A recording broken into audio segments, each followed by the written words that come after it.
Hello, good morning. Good morning, guys. So, kakatapos ko lang maligo this morning. Refreshing na. Dito lang naman tayo sa bahay, pero syempre, ganun talaga guys sa mga Pilipino, maliligo ng maaga kahit wala namang lakad.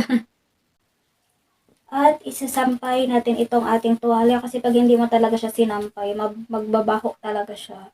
Ganun na. At dito ko lang siya nilalagay sa likod, yung aking mga tuwalya. Kasi everyday pag nagamit ko, everyday pag gumagamit ako, ay nakikita ko siya.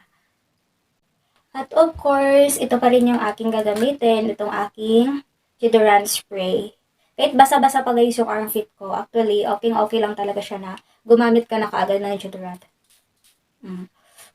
Refreshing. Sobrang smell good niya guys. Smell good. It's okay na yun. Diba? Sobrang dali niya lang gamitin talaga ng ating deodorant spray. Ayun, saglit lang guys. At magsusuklay lang muna ako. Just wait a minute.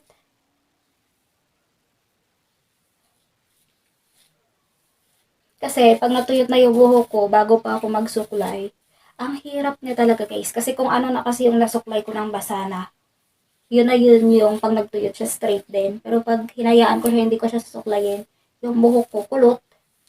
Ewan ko ba patay na kasi guys ang buhok ko eh.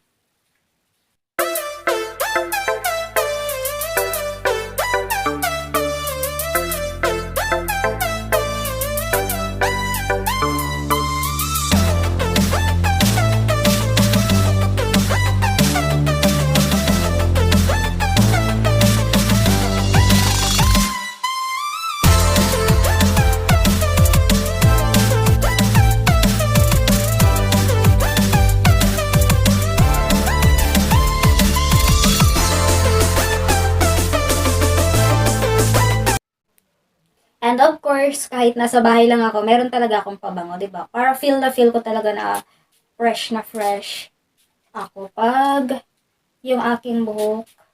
Importante siya guys na hindi bumaho yan. Yan. Kasi ganun talaga ako guys pag nagpabango. Guys, yung pabango ko wala. Kung ang pabango ko ay sa pen shop lang siya nabibili. Sa Watson.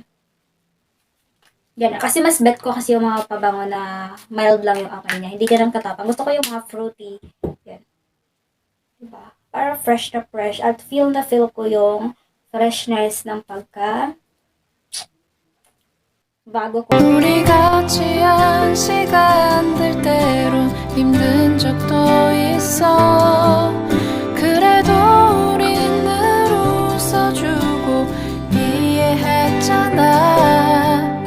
때론 오해하고 서로 미워한 적도 있지만 시간은 또 우릴 기다려주고 지켜줬잖아.